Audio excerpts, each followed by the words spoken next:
안녕하세요. 오늘 우리가 함께 읽을 말씀은 민수기 35장 말씀입니다. 레이 사람에게 준 성읍 여호와께서 여리고 맞은편 요단강가 모압 평지에서 모세에게 말씀하여 이르시되 이스라엘 자손에게 명령하여 그들이 받은 기업에서 레위인에게 거주할 성읍들을 주게 하고 너희는 또 그 성읍들을 두르고 있는 초장을 레위인에게 주어서 성읍은 그들의 거처가 되게 하고 초장은 그들의 재산인 가축과 짐승들을 둘 곳이 되게 할 것이라. 너희가 레인에게 줄 성읍들에 들은 성벽에서부터 밖으로 사방 1000규빗이라. 성을 중앙에 두고 성밖 동쪽으로 2000규빗, 남쪽으로 2000규빗, 서쪽으로 2000규빗, 북쪽으로 2000규빗을 측량할지니 이는 그들의 성읍에 들이며 너희가 레위인에게 줄 성읍은 살인자들이 피하게 할 도피성으로 6성읍이요 그 외에는 40성읍이라.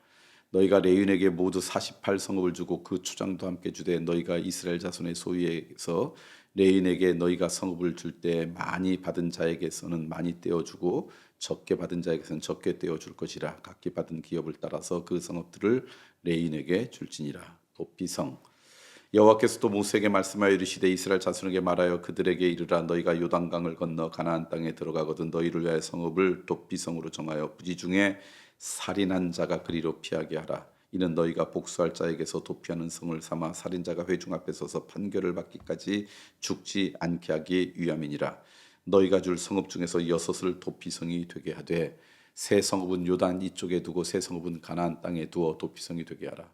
이 6성읍은 이스라엘 자손과 타국인과 이스라엘 중에 거류하는 자의 도피성이 되리니 부지 중에 살인한 모든 자가 그리로 도피할 수 있으리라.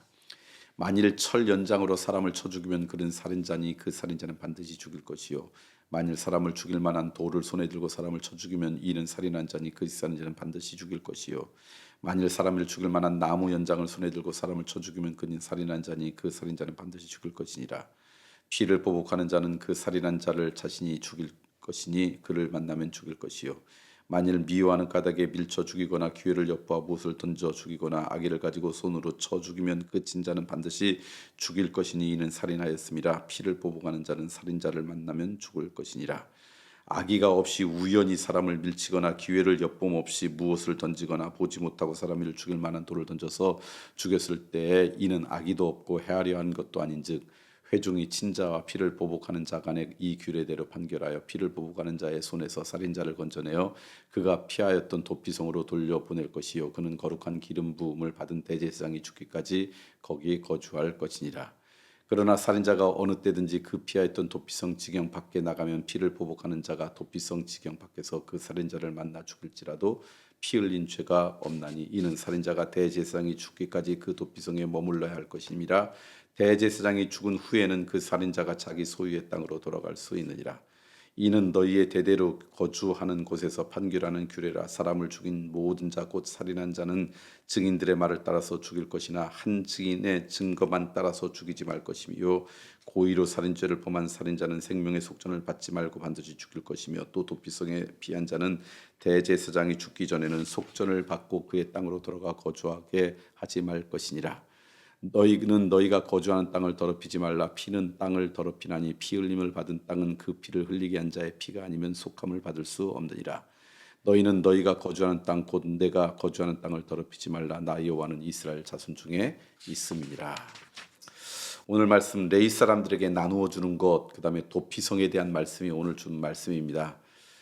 먼저 레위 사람들에게 나눠진 것은 레위 사람이 하는 일은 뭐냐면요, 성전을 관리하는 거예요. 그러니까 다른 사람은 땅을 갖고 소산을 갖고 계서 농사도 짓고 목축도 하고 그래서 사는데 그걸 하다 보면 성전을 제대로 관리할 사람이 없잖아요. 그러니까 레위 지파 사람들은 그거 하지 말고 그 직업이 성전을 열심히 관리해라. 대신 성전을 관리하니까 이들이 먹고 살기 위해서 이들을 위한 땅을 구분해 가지고 그들이 살 수 있도록 좀 해줬으면 좋겠다. 이게 첫 번째 오늘 말씀 가운데 나오는 말씀입니다.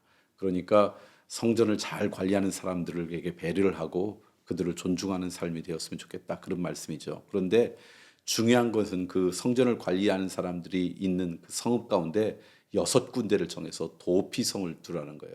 이게 하나님께서 주신 아주 귀한 어떤 교훈 같아요. 도피성은 뭐냐? 부지 중에, 그러니까 의도 없이 실수로 누구의 생명을 해친 사람들은 재판을 정식으로 끝나서 재판 받기 전까지 보호할 곳이니까 거기 가라는 거예요. 왜냐하면 의도가 없이 실수로 누군가의 생명을 해쳤더라도 그 생명을 잃어버린 사람의 가족이나 이런 사람은 분노할 수밖에 없으니까 그 사람들이 재판이 끝나기 전에도 가서 이 사람을 또 죽일 수 있잖아요. 그러지 않도록 보복과 보복이 연결되지 않도록 그런 완충지대 같은 그 도피성을 좀 줬으면 좋겠다. 참 귀한 법이죠. 예. 그런데 거기에 가지 못해야 될 사람도 쭉 나열해요. 그게 이제 오늘 말씀 대부분이에요. 그런데 여러 가지 케이스가 있는데 중요한 건 뭐냐면 의도적이냐 의도적이지 않았느냐. 누군가를 의도적으로 해칠 의향이 있었느냐 아니면 부지중해라고 표현했어요. 그런 의도 없이 실수했느냐 이게 중요한 거예요. 그러니까 어떤 법을 어겼느냐도 중요하지만 하나님께서 관심을 갖고 있는 것은 내가 악한 마음으로 악한 의도를 갖고 행했느냐 아니면 악한 의도는 아니지만 우리의 연약함 때문에 어쩔 수 없이 그랬느냐 이게 하나님 보시는 굉장히 중요한 중심이라는 거죠. 오늘도 마찬가지라고 저는 생각해요. 하나님은 우리를 뭘 보냐 그 처음부터 우리가 악한 의도가 있었느냐 아니면 그런 의도는 없었지만 그 사람의 연약함 때문에 어쩔 수 없이 그 연약함으로 때문에 지은 실수냐 그거에 따라서 결과는 비슷해도 판단은 완전히 다르다. 그러므로 오늘 우리가 살아가면서 악한 의도로 무엇인가 하려고 하는 마음은 없어야 돼요. 우리의 연약함 때문에 어쩔 수 없이 죄에 연관될 수밖에 없죠. 그런데 그런 사람들은 하나님께서 도피성이라는 완충지대를 주세요. 그러나 악한 의도가 있었던 사람은 그게 없어요. 저는 악한 의도 없이 살아가는 하루 오늘 되었으면 좋겠습니다. 목요일입니다. 오늘 여러분과 함께 나누고 싶은 것은요. 지난주에 사역축제에 대한 말씀을 드렸고 이제 12월 첫째 주, 둘째 주 안에 여러분이 내년에 헌신할 사역에 대해서 이렇게 관심 갖고 또 자원해 주시면 그분들을 위해서 사역팀이 구성이 됩니다.